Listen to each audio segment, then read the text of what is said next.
Começa agora mais um Letrando, o podcast do Elefante Letrado. Neste episódio, Sheila Von Tobel, jornalista e fundadora do Elefante Letrado, recebe Rodrigo Torres, subsecretário de Educação do Piauí, para falar sobre a recente parceria do Estado com o Elefante Letrado. Olá, bem-vindos ao podcast Letrando. E o bate-papo segue aqui na Bet Educar e agora eu vou conversar com o Rodrigo Torres Lima. O Rodrigo é secretário adjunto de Educação do Piauí, que acabou de se tornar, inclusive, cliente do Elefante Letrado. Rodrigo, muito obrigada pelo teu tempo. Sei que veio aqui conhecer as tecnologias e entender o que está pegando no mundo da educação aqui na feira e separou um tempinho para conversar aqui conosco, então muito obrigada. Eu que agradeço a você, Sheila, a equipe toda do Elefante Letrado. É sempre um prazer estar com vocês. E aqui é um espaço para a gente descobrir as novidades de educação, tecnologia. Então tem tudo a ver com a nossa pauta. Né? Que legal. Me conta, a gente estava conversando antes de começar o podcast e o Piauí tem se destacado muito na educação. E tu faz parte disso. Então, conta um pouco para quem está nos assistindo o que vocês estão fazendo que está fazendo diferença na educação dos alunos do Piauí.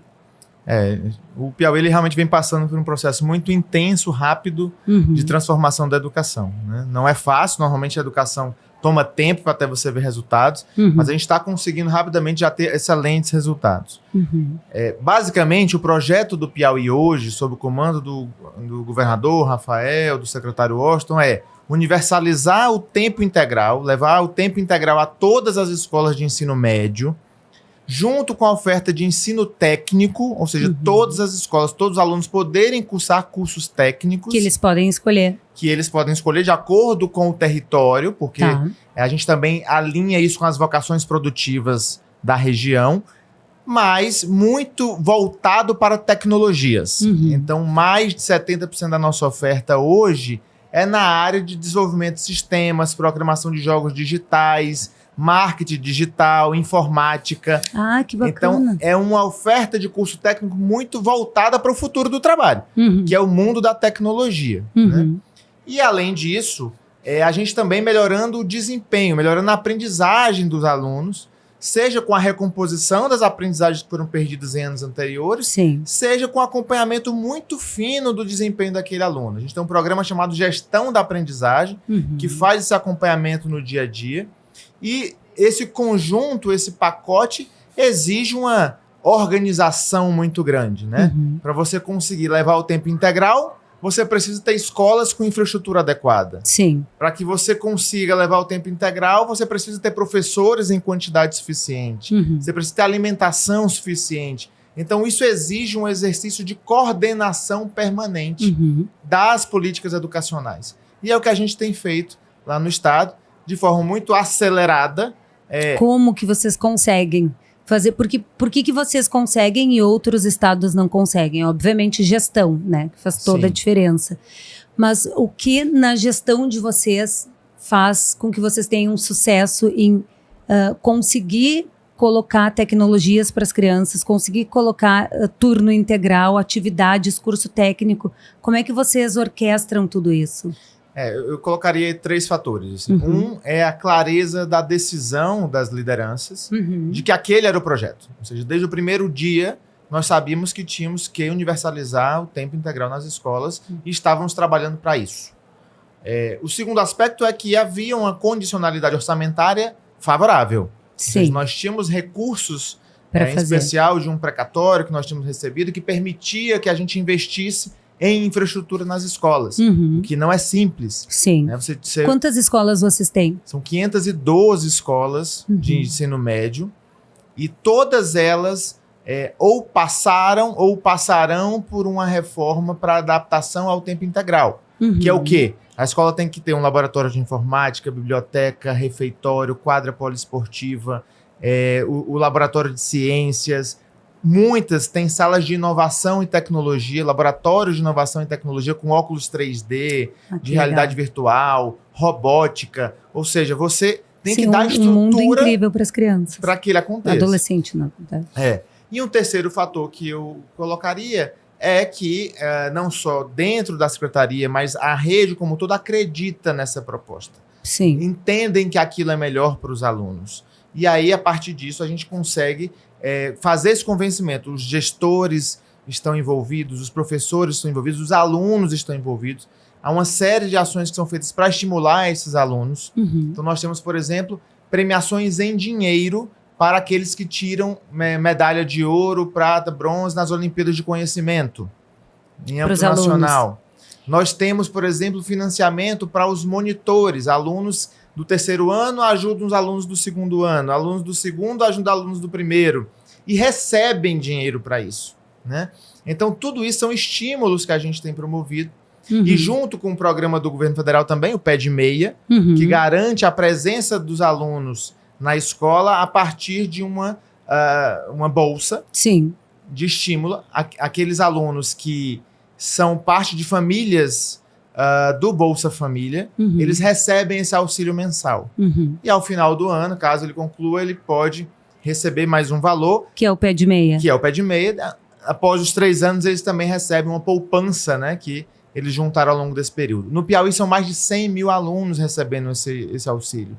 Então, isso realmente mostra que é necessário, né, você ter esse tipo de investimento para conseguir fazer com que o aluno se dedique, que ele se envolva e os resultados já vêm acontecendo. E aí, provavelmente tem o incentivo dos pais também, né? Envolvimento em função da comunidade, dos pais também.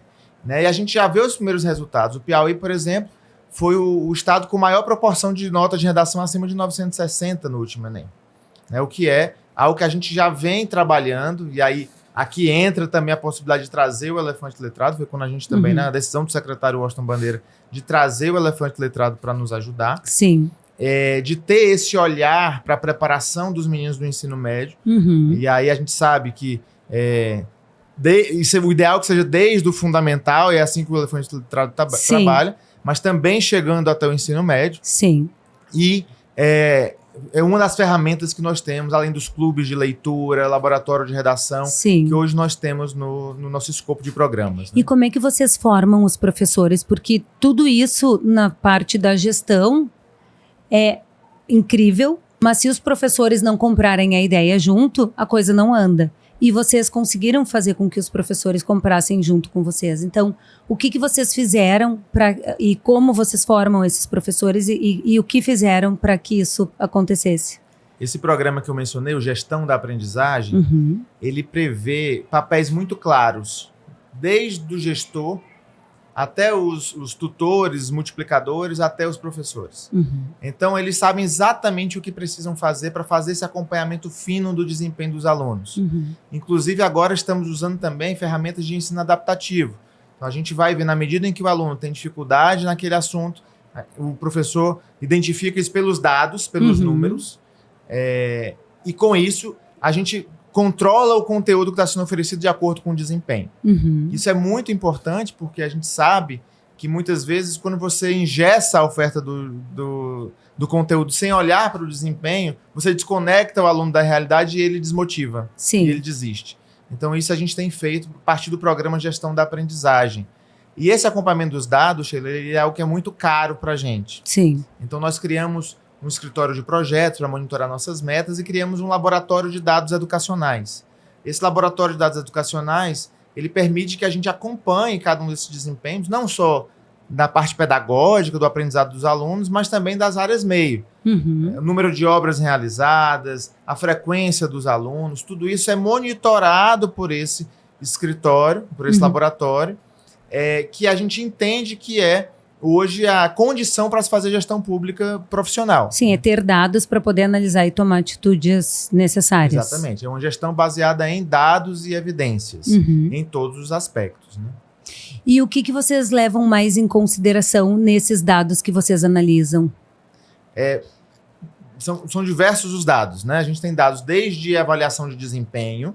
Por exemplo, a gente tem uma avaliação anual que é feita no Estado, que é o SAEPI, em que a gente analisa várias séries e a partir disso a gente vai... A partir de uma prova. A partir de uma prova, né, uma prova externa que é padronizada, e a gente consegue comparar o desempenho das redes municipais, a evolução ano a ano, e toda a preparação para o IDEB também, né? Para o SAEB, que é bianual. Sim. Hoje, para você ter noção, todas as escolas do estado têm uma meta de SAEB.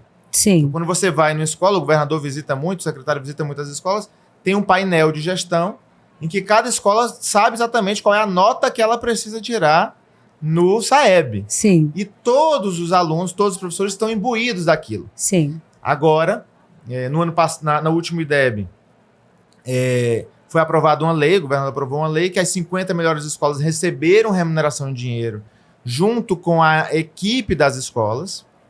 E para esse próximo SAEB, que é esse ano, em outubro desse ano, todas as escolas que alcançarem suas metas, tanto os alunos que fizeram a prova quanto a equipe das escolas também receberão dinheiro, né, prêmios Sim. em dinheiro pelo desempenho. Ou seja, é uma tentativa de estimular também o desempenho desses alunos, e não só dos alunos, mas dos professores, da equipe toda, com uma meta muito clara que todos estão envolvidos para alcançá-la. Sim. E isso faz parte desse conjunto de programas, né, de valorização do desempenho. Uhum. Pra você ter uma noção, uma outra inovação que a gente fez que foi muito rica e muito importante foi o Seducaton. O que é o Seducaton? É um hackathon da Seduc. É uma competição, uma maratona, aí voltado mais para os alunos de desenvolvimento de sistemas. Uhum. Eles fazem uma competição de programação para apresentarem soluções para problemas que eles enfrentam na comunidade ou na sua escola, tentando ajudar os colegas. E a partir desses projetos, eles fazem a competição. No ano passado, 66 alunos ganharam um intercâmbio de 30 dias nos Estados Unidos e na Coreia do Sul. Uau, que legal. Mais um outro grupo foi para a Austrália. Uhum. E esse ano vão ser 130 alunos e 26 professores, que vão para 6 países diferentes. Uhum. Então, eles vivenciam uma experiência de 30 dias fora do país, tendo aula de curso técnico, não é aula de inglês nem nada, é aula de curso técnico mesmo, em programação, aprendendo a programar e tudo. Esse é o principal curso técnico? O principal curso técnico que nós temos hoje é desenvolvimento de sistemas. Ou seja, a ideia é que a gente forme programadores, que a gente forme pessoas que saibam trabalhar com tecnologia, como proposta de desenvolvimento do Estado. Uhum. E aí um outro ponto que é muito importante, que também é uma inovação desse ano passado, o Piauí foi reconhecido pela Unesco como o único território nas Américas a ter uma disciplina de inteligência artificial para 100% dos alunos de ensino médio. É uma disciplina obrigatória no ensino médio, inteligência artificial. Então, seja em Teresina, seja no interior, foi até matéria no Globo Repórter. Que legal. Mostrando lá uma cidade no sertão que trabalha com ensino de inteligência artificial, mostrando árvores de decisão, os alunos aprendendo na prática como funciona a lógica da inteligência artificial. Bom, fica um super exemplo para outros estados e até escolas particulares que estejam assistindo o podcast. É muito importante e relevante ter esse tipo de aula, esse tipo de conteúdo dentro da escola. Exatamente. Né? Porque é um assunto que daqui só vai para frente, não tem como voltar, não vai regredir. Exatamente. Né? E é importante que esses alunos eles estejam conectados com o mundo do trabalho atual. Claro. E o futuro. Uhum. Acho que tem muita clareza hoje no Estado que a educação faz parte de um projeto de desenvolvimento do Estado. Uhum. E o desenvolvimento se dá a partir das pessoas. Então, você formando bem as pessoas, a gente sabe dos desafios. Também a gente não trata isso como, chegamos no patamar ideal. Mas o Piauí saiu do último lugar do IDEB em 2009. E na última prova... Em 2009. Nós já fomos o 4º melhor do Brasil, o 1º lugar do Nordeste. Aí a gente vê que dá para fazer, né? Exatamente. E para esse ano... Com gestão, vontade e dinheiro, dá para fazer. E para esse ano é a principal meta, que além de universalizar as escolas em tempo integral, é o Estado ser o primeiro lugar do IDEB. Então, de manhã, de tarde, de noite, a gente acorda e dorme pensando nisso. Focado nisso. Exatamente. E fazem ações para chegar no resultado, né? Não é só querer, tão ali em cima. Me fala um pouco sobre trabalhar com dados, o que pela experiência que vocês já têm, qual a relevância, que a gente já sabe que é muito grande, mas fazer com que outros municípios e estados entendam o quão relevante é trabalhar com dados e o quanto a gente não consegue fazer uma boa gestão sem dados. Eu queria que tu falasse um pouco mais sobre essa experiência de vocês. Não sei se tem algum caso, alguma coisa específica que tu lembre, mas eu acho que é super importante porque nem todo mundo não. A maioria ainda não trabalha olhando para dados, até coletam dados, mas não fazem nenhuma ação em cima do que encontram. Exatamente. Acho que o ponto principal, Sheila, é entender que hoje política pública precisa ser profissional. Uhum. E não tem outro caminho a não ser a política pública baseada em dados e evidências. Uhum. Então, você primeiro ter essa percepção clara é muito importante. A segunda é, trabalhar com dados em educação não é algo trivial. Uhum. Por quê? Normalmente as redes públicas, em especial, elas são grandes, elas são complexas. Muitas vezes, quem alimenta os dados educacionais não tem familiaridade com tecnologia. Então, você tem que investir, de fato, numa transformação de cultura. Uhum. Lá no estado do Piauí, nós fizemos primeiro uma migração para uma matrícula digital.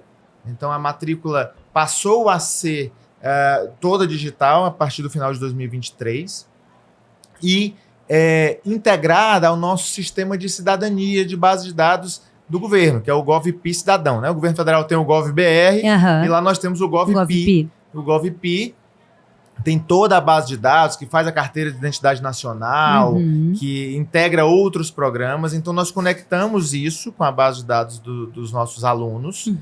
E esse ano, 2024, nós fizemos um recenseamento. Todos os alunos precisaram manifestar a sua matrícula. Isso foi muito importante, porque a gente fez uma limpeza das nossas bases de dados. Sim. E com essa limpeza, eu tenho mais segurança do dado que eu tenho em mãos. E isso não só para a área de matrículas, mas também na área de infraestrutura, por exemplo. No ano passado, nós fizemos o que a gente chamou de raio-x Seduc. Nós contratamos, né, com uma parceria com o terceiro setor, uma empresa para ir em todas as escolas, levantar quais eram os ambientes existentes, os equipamentos existentes. Então, hoje eu tenho na mão uma base de dados completa de qual é a infraestrutura que eu tenho disponível. Isso não me permitiu planejar a expansão do tempo integral, porque eu precisava saber quais salas estavam ociosas, quais escolas tinham espaço para construção, quais escolas precisavam de reforma. Então, tudo isso só foi possível porque a gente tinha dados na mão. Sim. E isso sem falar nos dados educacionais, que aqui são os mais importantes. É você ter o desempenho de cada aluno, saber aqueles alunos que estão abaixo do básico, que você não só precisa melhorar a média de resultado, mas você também precisa tirar aqueles alunos que estão abaixo do básico. E esse tipo de acompanhamento só é possível se você tiver um controle muito grande. Isso também para frequência, isso para matrícula, para planos de aula. Então, sem dados hoje não se faz política pública. E é muito importante que você tenha pessoas preparadas para lidar com isso. E a gente até brinca, né? Assim, a inteligência artificial é muito importante. E o primeiro passo para trabalhar com inteligência artificial é você ter boas bases de dados. Sim. Né? Então, é o dever de casa. E nós estamos fazendo, e graças a essa organização a gente está conseguindo avançar. Muito bacana. E o que vocês têm de projetos para a educação Fundamental 1 e Fundamental 2? A nossa rede, ela é principalmente de ensino médio. Ah, tá. Nós passamos por um processo de municipalização de algumas séries do ensino fundamental, mas a gente só fez isso porque a gente criou um programa que é o nosso regime de colaboração com os municípios. Ah, sim. Então, criamos o Pacto pela Educação, e esse pacto faz com que a gente ofereça aos municípios formação, ofereça a parte pedagógica. Existe uma série de compromissos e acordos que o município faz com o Estado, compartilhar dados, fazer as avaliações anuais, e a partir dessa parceria, nesse apoio mútuo, a gente também dá esse apoio para que eles tenham uma boa oferta, uma boa formação. A gente ainda tem alunos, poucos alunos de anos iniciais, nos anos finais, principalmente 8º e 9º ano, e obviamente a gente também trabalha com uma série de iniciativas voltadas para eles. Sim. Mas a perspectiva é de municipalização, mas sempre com uma parceria, um regime de colaboração. Sim, como já acontece em outros estados também. Exatamente. E vocês têm alguma meta de leitura aqui em São Paulo, por exemplo, onde o Elefante também está? No Fundamental 1, o pessoal as escolas têm uma meta de leitura, os alunos no caso, de 25 minutos por semana. Como é que vocês lidam a questão da leitura com alunos do ensino médio? E se tem alguma meta? Assim, primeiro é importante dizer que o Piauí é um destaque no programa de alfabetização na idade certa. Ele é um destaque nacional. Ou seja, a gente tem conseguido, inclusive o Estado premia os municípios que têm o melhor desempenho. Semana passada a gente teve essa premiação, mais de 100 municípios premiados porque conseguiram alcançar os parâmetros mínimos de alfabetização. Né? O Piauí tem 224 municípios, são mais de 100 desses municípios premiados. O que é muito importante, porque é esse aluno que depois vai seguir que vai chegar lá, vida, claro, né? Com certeza. E a gente sabe a criticidade, se ele não aprende, se ele não é alfabetizado na idade certa, ele carrega isso e depois é muito mais difícil você corrigir. Sim. Então é um ponto importante. E no ensino médio, a gente tem feito várias iniciativas. A gente tem um clube de leitura. Inclusive, não sei se você soube, mas o Piauí foi o primeiro estado do Brasil a distribuir gratuitamente para as escolas o livro Ainda Estou Aqui, né, do Marcelo Rubens Paiva, que deu origem ao filme que ganhou o Oscar. Sim. Justamente para estimular a leitura dos alunos. Então, existem mais de 200 escolas com clubes de leitura. E também... E como engajar e conectar os alunos? Porque aluno, principalmente... leitura é difícil em todas as séries, né? Sim. Todos os anos escolares. Mas principalmente o aluno de ensino médio, que tem tantas coisas acontecendo na vida. Quais são as ações que vocês fazem para trazer esse aluno para a leitura? O primeiro ponto é que a lei de proibição do uso de celulares nas escolas foi muito importante. Sim. Né? Nós prontamente apoiamos a lei e implementamos assim que ela foi sancionada, porque isso realmente muda a dinâmica da escola. Então, você ter alunos que estão dispostos a interagir, a trocar, a ler, né? E aí esses novos espaços que estão sendo construídos permitem essa construção do clube da leitura. Nós temos laboratórios de redação que preparam os alunos com horas complementares, inclusive, e disciplinas específicas para que eles se preparem para escrever, porque a leitura e a escrita, elas caminham juntas. Claro. É muito importante que isso seja um hábito. E quanto mais conectado com a realidade do aluno, mais fácil é você trazer ele para perto. Né? Então, eu acho que a gente ter esse olhar, ter essa visão, essa sensibilidade é muito importante. E como eu te falei, a gente começa a ver resultados disso com o desempenho deles, por exemplo, na redação. Sim. E você ter alunos que têm uma boa interpretação de texto, que conseguem depreender o que eles estão lendo, é condição não só para a língua portuguesa, é condição para qualquer matéria, aprendizagem que ele vai ter ao longo da vida. Né? Então isso é um foco realmente muito importante que nós estamos desenvolvendo hoje. Que legal. Bom, Rodrigo, quer deixar algum recado, quer deixar alguma mensagem para gestores públicos que possam estar te assistindo? É só dizer que a gente sabe dos desafios de trabalhar com educação no setor público, mas ao mesmo tempo eu acho que com muita organização, trabalhando com dados, com apoio das lideranças, é possível você transformar realidades de forma muito rápida. O Brasil já perdeu muito tempo, então a gente não tem mais tempo a perder. A gente precisa ser rápido nas intervenções e gerar mudanças rapidamente. É uma mudança geracional, a gente quer... Né, a fala inspiracional do governador e do secretário diariamente é que eles querem transformar vidas das famílias. E vocês são todos super jovens, né? Quando o Rodrigo chegou aqui, a gente estava comentando, todos são jovens e com essa vontade de mudar e de fazer a educação, não só a educação, mas como todas as outras áreas do estado de vocês evoluírem. A gente tem uma geração de novos gestores que estão assumindo, né, algumas funções no estado. Tem muita gente também muito experiente, muito boa no estado do Piauí, e que eu acho que é um momento único do estado, tanto pela figura do governador, figura do secretário, que são pessoas que trabalham muito, eles trabalham intensamente, não tem feriado, não tem final de semana, não tem horário, porque eles querem realmente estão trabalhando pelo resultado rápido. De verdade. Exatamente. Que legal. Bom, muito obrigada pelo teu tempo. Foi um prazer te conhecer pessoalmente. Espero que o Elefante possa ajudar vocês nessa evolução rápida. A gente sabe os resultados que consegue entregar também. Eu acho que essa parceria com o Elefante vai ser muito legal, tanto para vocês quanto para nós. Já são mais de 60 mil alunos beneficiados pelo Elefante Letrado, então eu acredito que a gente vai ter muita transformação positiva. Né? A plataforma de vocês ela é muito boa. Legal. E a gente poder disponibilizar ela para os nossos alunos é algo que também vai acelerar esse processo de aprendizagem especial voltado para a leitura. Para a leitura e desenvolver as habilidades, as competências leitoras. De interpretação, acho que tudo isso é muito importante. não só para as provas, né, para os Enems da vida, mas também para o processo de aprendizagem ao longo da vida, que é o que faz com que as pessoas se desenvolvam. Né? As próprias crianças ou adolescentes, enfim, nos disseram que ao ler no Elefante e responder as perguntas, automaticamente eles já começam a criar estratégias de leitura para que no próximo livro eles já saibam, isso aqui eu acho que é importante, isso aqui vão me perguntar. Já começam a separar o que tem de relevante naquele texto, porque eles sabem que pode virar uma pergunta. Então, é muito legal que as próprias crianças já se dão conta disso e nos relatam. Sim, porque acho que a plataforma induz isso, Induz, né? Então, E uma outra coisa que eu acho que é bacana de comentar é quando os próprios adolescentes gravam a leitura. Porque quando eles se escutam, eles se autocorrigem.